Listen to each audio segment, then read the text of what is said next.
Hey, welcome to Undrafted Hockey Fan. Today we're going to be talking about the Nashville Predators and the season preview and some of the moves they made at the trade deadline that really impacted their team, what happened in the offseason, and going into the next this next season, because I honestly don't know what Nashville's doing. I'm very confused with their moves, their trades, who they let go. I don't know what you're trying to do, because it feels like a retool. But again, there's no explicit direction, so I'm a little confused at this point. So we're going to go over a couple of those things today, and we're going to go through all of it. And I want to hear all your opinions and everything. Let me know if you're a Nashville fan. Let me know, because I need help with this direction. I just don't know what they're doing now. I'll also give you my thoughts on what I think they should be doing. But let's move forward and go through this. So here we got Nashville. We got their cap-friendly page up here. Going over some of their cap space they have, which is $7.9 million, which is a lot of cap space. So it gives them a lot of room to sign a big contract or pick up a big UFA. Problem is, a lot of the big UFAs are gone right now. They're just not here because they're traded. They signed somewhere. July 1st went by, and all the UFAs were like, hey, they picked their teams, right? And they did pick up a couple guys. I picked up Ryan O'Reilly for a 4-year contract right here, $4.5 million. Gus Nyquist for a 2-year. They also picked up Dennis Gurianov, as well as Luke Shen right here, 3 years, 2.75. So again, this is where I'm a little confused in their direction, right? You just signed a 33-year-old to a 3-year contract to be 36 to 37 at the end of this. Gurianov makes sense. He's 26. Give him another chance. Totally get that. Nyquist, 34 years old, 2-year contract. 2 years is fine, right? Not too expensive. But 34 is older, right? And then you have, a former captain, Ryan O'Reilly. That makes sense on signing someone like that. But again, he's older, right? He's 32 years old. They're going to get slower. And Nashville's a team that there's just not a lot of, high quality. They've been a middling team.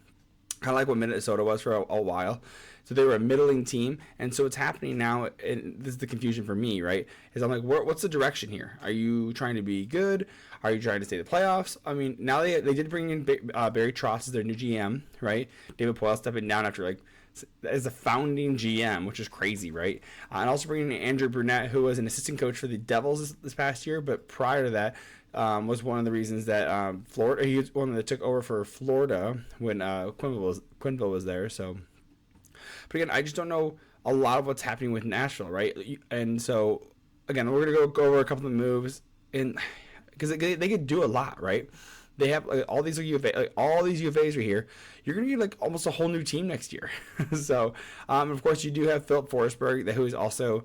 He's a massive contract. He's gonna be around for a while. He was on IR, but I imagine he'll bounce back right at the start of the season. So let's go over some of the trade. The reason I want to go over the trades is because again, they haven't said they're doing a rebuild, but they are acting kind of like they're doing a rebuild. You had the big trade, Tanner Jeannot, right?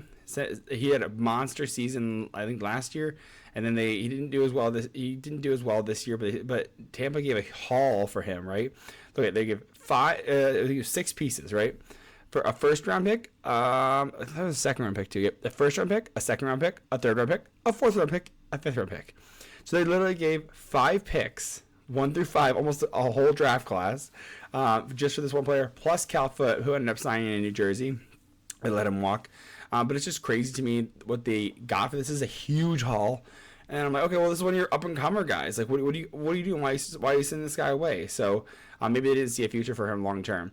Then they sent away Matthias Ekholm, and they got back Tyson Barrie, a Reed Schaefer, who was a first-round pick, and another first-round, and an actual first-round pick as well, and a 4th-round pick. So you traded away one of your great defensemen. And so okay. So you're rebuilding. Okay, cool. Or you're retooling, right? Again, sending away guys, a couple of smaller trades here and everything. You trade away Ryan Johansson, 50% retained, for Alex Galchenyuk, who he had the Chargers in Arizona. He's playing the KHL now, so it's fine. Small trades, but what are you doing? What's the plan here? What are you guys trying to accomplish? So again, that's where I'm a little confused. So we're gonna go to their line combinations, because this team is just, it's weird, right? Because there's not really superstars. You have Philip Forsberg here, monster, great. Ryan O'Reilly is awesome. Gus Nyquist. So you got two-thirds of your top line, totally new, great, love that. Gurianov, younger, 26, right? So you kind of know what he is, but he could still pop off a little bit.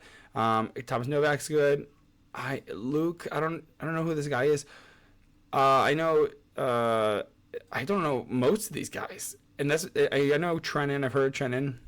I've heard of Cody Glass. I think he played for Vegas. But again, what are they trying to do? This is not a very good team. So again, why are you signing guys like Ryan O'Reilly? Why are you signing guys like Gus Nyquist? It doesn't make sense. This is gonna be in the 20s team, right? Like they're not gonna be good. They're probably like fall like 25th, like 22nd to 27th at this point because they're not tanking. And your biggest block in this case is UC Saros. UC Saros is a monster goalie, and he's gonna keep you from being bad, and they're not trading him either. So again, let's go down to get Roman Josi. I mean, a literally almost 100-point defenseman. Was it last year? I think it wasn't last year because Carlson won the Norris last year. He won it the year prior, and you get Ryan McDonough, who they traded for last year from the Lightning to the Cap Dump. I actually do really like this defense core. I'm pretty happy with this. Tyson Berry's can be a great offensive defenseman. Roman Josi's, of course, a monster. Luke Schenn, great defensive metrics. McDonough is a good player, too. A little expensive, right? Dante Fabro's awesome. Carrier, awesome. Great defense, right? So you have a great defense, great shutdown. You have a great goalie in UC Saros, right? I think who is the other backup with him? I think it's Lankinen, right? Yeah, you have Kevin Langdon, fine, great, but UC Saros is going to carry most of that. But what are you guys doing here? Are you trying to rebuild? What are you trying to accomplish here? That's where I just don't understand the direction. They haven't said anything, and to me, I think Nashville needs to rebuild, right? I think they need to sell off their parts. I think, and the one thing I will say, maybe they're holding on for another year, or maybe they're not getting. So my guess is they need to. The signings don't make sense.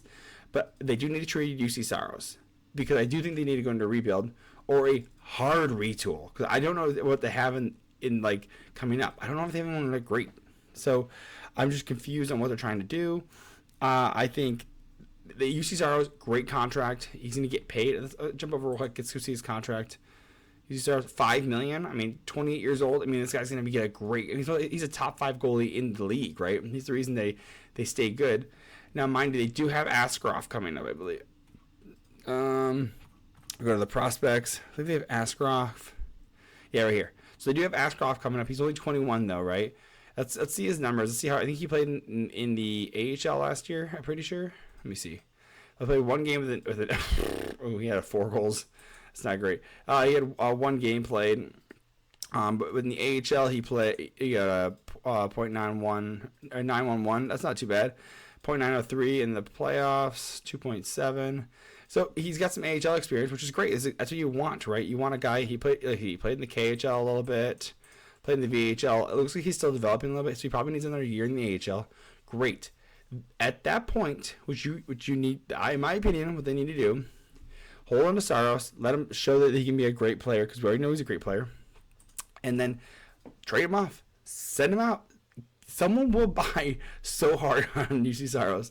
I know Hellebuck's out there right now, but I think you need to trade UC Saros because I think about it. This is if you go into a rebuild. Nashville needs to go into a rebuild, in my opinion. And I'm, like I said, I follow a little bit of Nashville, but I'm not a huge Nashville fan. They're fun though, which I am excited for them what they do. But I just think they need to just commit to it. Because they've been a middling team and they don't get taken seriously. In Nashville, it's a great city. So again, why wouldn't you just embrace it, right? And it's gonna suck tanking. It does, but you can get phenomenal players and rebuild it right. And unfortunately, that probably requires Forsberg leaving and again in UC Saros. But I don't know how you're gonna trade that Forsberg contract now. So, but someone will. If you retain on that, someone would absolutely take him for sure. And you can get a massive haul for both those, right? That's 2 first-round pick right there easily. So, again, I'm a little confused. Let me know what your thoughts are because I'm having a hard time justifying what they're trying to do. So, the signings are weird. I don't know the position. Again, they have a great defense core, and they're also getting a little older. If you look at some of the contracts that they're getting older with, I think they aren't super old.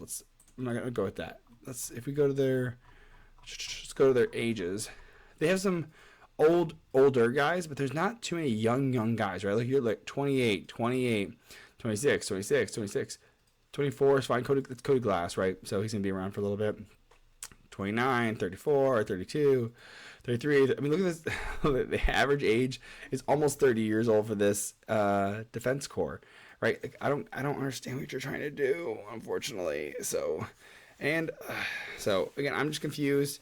And I know you have Roman Yossi till he's 38 almost. I mean, and defenseman can last longer, so maybe he'll be all right. But again, I don't know the direction, and that's what I'm most confused about. So again, I've said this so many times: pick a direction, pick a place. If you're gonna go all in, go all in.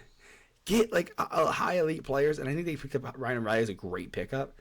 But I just don't understand. I need you guys to pick a direction. Tell me the direction, Nashville fans, because I'm having a hard time with this. So, anyways, let me know what your thoughts are. Hit like, subscribe, comment, and I'll catch up with you soon. Love you.